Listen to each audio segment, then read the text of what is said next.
बिस्मिल्लाहिर्रहमानिर्रहीम। अस्सलाम वालेकुम एवरीवन।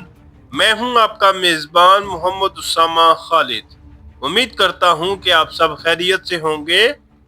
कुर्रुश उस्मान की एपिसोड नंबर 178 का तीसरा ट्रेलर रिलीज हो गया है, क्योंकि लास्ट वीक में कुर्रुश उस्मान की एपिसोड रिलीज नहीं हुई और उसी वजह से भी ये तीसरा ट्रेलर अपलोड किया गया है। खैर, महमद फ़तीह सुल्तान के तीसरे ट्रेलर की भी एक्सपेक्टेशन थी, लेकिन उसका ट्रेलर नहीं अपलोड किया गया। खैर, ये तो उनकी स्ट्रेटजी और प्लानिंग है कि वो किस वक्त ट्रेलर अपलोड करते हैं और कब नहीं।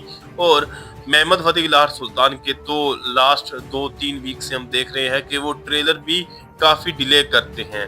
ये तो अब देखते हैं कि आने वाली किस्त में उसमें भी क्या होगा और कुर्रुश उस्मान की एपिसोड नंबर 178 में क्या होगा। क्या हलीमा खातून बच पाएंगी या फिर नहीं, क्योंकि लास्ट ट्रेलर में हमने ये चीज देखी कि हलीमा जो है वो चोटी से नीचे गिरती हुई नजर आ रही हैं। लुकास के बारे में भी अफवाहें हैं और ये भी देखना होगा कि लुकास का क्या इंजाम होगा और उसे किस तरह से खत्म किया जाएगा, और उसके साथ साथ इल्बाई और बेगम खातून के साथ क्या सलूक किया जाएगा। इल्बाई को जाहिर सी बात है इस गलती की या इस गद्दारी की सजा लाजमन मिलेगी, लेकिन अब देखना ये होगा कि उस्मान पे उससे किस तरह से हिसाब किताब लेंगे। और अगर अभी तक भी आपने मेरा न्यू चैनल जिसका नेम हिस्ट्री विद उसामा है, अगर आपने उस पर सब्सक्राइब नहीं किया तो फौरन उस चैनल को सब्सक्राइब कर लें, ताकि आपको फ्यूचर में भी इस तरह की वीडियोस मिलती रहें। अभी बढ़ते हैं इस ट्रेलर की जानब और देखते हैं कि इसमें क्या चीजें दिखाई जा रही हैं। ट्रेलर के पहले ही सीन में उस्मान बे का डायलॉग सुनाई दे रहा है और उस्मान बे गार से बाहर निकलते हुए भी नजर आ रहे हैं और उसके साथ साथ अलतुगा भी उनके सामने नजर आ रहा है। और उस्मान बे ये कह रहे हैं कि एक ऐसा भेड़िया जो 40 से ज्यादा गीदड़ों का शिकार नहीं कर लेता उसको भेड़िया नहीं कहा जाता। और उसके साथ साथ इस सीन में हम उलूगान को भी देख सकते हैं जो कबीले में काफी गुस्से में नजर आ रहा है। जैसा कि आप इस सीन में भी अलतुगा को देख सकते हैं और अलतुगा का आने वाली किस्त में उस्मान बे के साथ सामना होगा, तो देखते हैं कि अलतुगा उस्मान बे के सामने भी वैसे ही बहादुरी से लड़ेगा या नहीं। ये तो हमें आने वाली किस्त में ही देखने को मिलेगा। और उस्मान बे ये कह रहे हैं कि अगर आप इतने लोग भाग कर हमारे पीछे आए हैं तो जाहिर सी बात है आप लोग थक गए होंगे। और उसके बाद उस्मान बे के एक्शन सीन्स भी हम देख सकते हैं।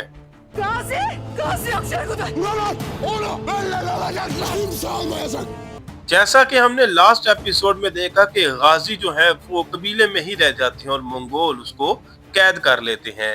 और इस सीन में हम उलगन खातून को देख सकते हैं जो गाजी को देखकर कहती हैं कि गाजी यहाँ पर मौजूद नहीं है। और उसके बाद जरकुताई को कहती हैं कि गाजी नहीं मौजूद, जिस पर जरकुताई ये कह रहे हैं कि वो मुझसे गाजी को हासिल कर लेंगे या गाजी को छीन लेंगे, जिस पर ओरहान बे कह रहे हैं कि कोई भी आपसे कुछ भी हासिल नहीं कर सकेगा। और उसके साथ साथ यहाँ पर हम आयशा को देख सकते हैं जो गाजी से मिलने के लिए आ रही हैं। Ben senin yüreğini çekip alalı çok oldu Osman. Torunun Gonca'nın karnında onu ben öldürdüm. जैसा कि आप ये भी जानते हैं कि लुकास का किरदार भी खत्म होने वाला है और अब एक ऐसा सिनेरियो बनाया जाएगा जिसमें उस्मान बे को लुकास पर गुस्सा आएगा, जिसकी वजह से लुकास का करैक्टर खत्म होगा। और अब यहाँ पर लुकास यही कह रहा है कि मैंने बहुत पहले ही आपका दिल जो है वो चीर दिया था, यानी आपके दिल को तकलीफ पहुंचा दी थी, जिस पर उस्मान भी उसकी तरफ हैरत से देख रहे हैं। और उसके बाद लुकास ये कहता है कि मैंने आपकी पोती को जब वो गोंजा के पेट में थी तब ही मार दिया था। तो उस्मान बे इस पर देखते हैं कि अब क्या रिएक्शन देते हैं। इस सीन में आप देख सकते हैं कि उस्मान बे लुकास की बात को सुनने के बाद काफी गुस्से में नजर आ रहे हैं और लुकास को ये कहते हैं कि क्या तुमने उसे मारा था। तो देखते हैं कि अब लुकास के साथ इसके बाद क्या सलूक किया जाएगा। लेकिन इसके साथ साथ यहाँ पर इल्बाई और बेगम खातून भी देखी जा सकती हैं और इल्बाई बेगम खातून से ये कह रहे हैं कि मैं इन लोगों की ऐसी सरदारी करूंगा कि ये उस्मान बे को भी भूल जाएंगे। तो देखते हैं कि इससे आगे क्या चीजें दिखाई जाती हैं। यहाँ पर बेगम खातून अपने खदशे का इजहार कर रही है, या उनको जो बेसिकली खतरा है या जो डर है उसका इजहार कर रही है कि अगर ओस्मान बे इस कबीले में वापस आ जाते हैं या यहाँ पर अपनी जमीनों में वापस आ जाते हैं और जो कुछ भी आपने किया है उसका हिसाब लेते हैं आपसे, तो फिर आप क्या करेंगे। तो देखते हैं कि इल बाई का इस बात पर क्या जवाब होगा और उसके साथ साथ इस ट्रेलर में मजीद क्या चीजें दिखाई जा रही हैं। Kurduğunuz bu oyunu şimdi burada başınıza çalacağız. Sizi yok etmeden asla düşmeyeceğiz. यहाँ पर ओरहान बे और अलाउद्दीन बे का डायलॉग सुनाई दे रहा है और उनके सामने उलुगान मौजूद है और उसके साथ साथ सोफिया और लुकास भी उनके सामने ही मौजूद है। और पहले ओरहान बे का डायलॉग सुनाई दिया और ओरहान बे ये कह रहे हैं कि तुम लोगों ने जितनी भी चालें चली हैं मैं उन तमाम चालों को तुम्हारे ही सरों पर ढा दूंगा या गिरा दूंगा या तुम पर ही उल्टी वो तमाम चालें चला दूंगा। और उसके बाद यहाँ पर अलाउद्दीन बे का डायलॉग सुनाई दे रहा है और वो ये कह रहे हैं कि जब तक हम तुम लोगों को शिकस्त नहीं दे देते या खत्म नहीं कर देते तब तक हम हार नहीं मानेंगे। Allahu Ekber! Hatununu ve eniklerini keberirken izlemeni isterdim.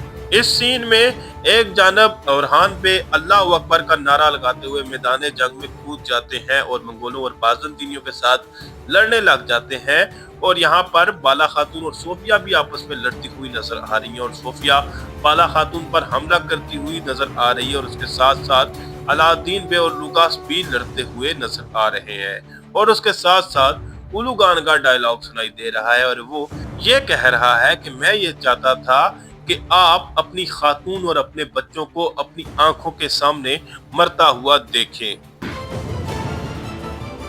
Ülkünü söndüreceğim. इस सीन में हम ओस्मान बे को देख सकते हैं और उनके सामने उलुगान को दिखाया जा रहा है और उसके साथ साथ सोफिया, लुकास और इल बाई भी इस सीन में हमें देखने को मिल सकते हैं और उसके साथ साथ उलुगान का डायलॉग सुनाई दे रहा है और उलुगान ये कह रहा है कि मैं आपके मकसद को खत्म कर दूंगा या आपके दावे को खत्म कर दूंगा, यानी कि वो ओस्मान बे के मकसद के हवाले से बात कर रहा है कि जो भी आपका मकसद है ये रियासत बनाने का मैं उसे खत्म कर दूंगा। Türk'ün ülküsü asla sönmez. उलुगान की बात का जवाब देते हुए ओस्मान बे ट्रेलर के लास्ट सीन में ये कहते हैं कि तुर्कों का मकसद कभी भी खत्म नहीं हो सकता या तुर्कों का दावा जो है वो कभी भी खत्म नहीं हो सकता। इसका मतलब यही है कि अगर मैं भी शहीद हो जाता हूं तो उसके बाद कोई ना कोई और आ जाएगा जो उस दावे को जारी रखेगा। और अब जैसा कि मैंने पहले भी ट्रेलर्स में जिक्र किया था कि अब ओस्मान बे का इंतकाम देखना होगा कि वो अपना इंतकाम कैसे हासिल करते हैं। ये तो हमें आने वाली किस्त में पता चलेगा। फिल वक्त के लिए इतना ही। अगर आपको वीडियो अच्छी लगी तो वीडियो को लाइक लाजमी करिएगा, मेरे नए चैनल को लाजमन सब्सक्राइब करें और बेल आइकन को प्रेस करें ताकि आपको तमाम नई वीडियोस की अपडेट्स मिलती रहें। मिलते हैं बहुत जल्द नई वीडियोस के साथ, नई अपडेट्स के साथ। इजाजत दीजिए। अल्लाह हाफिज।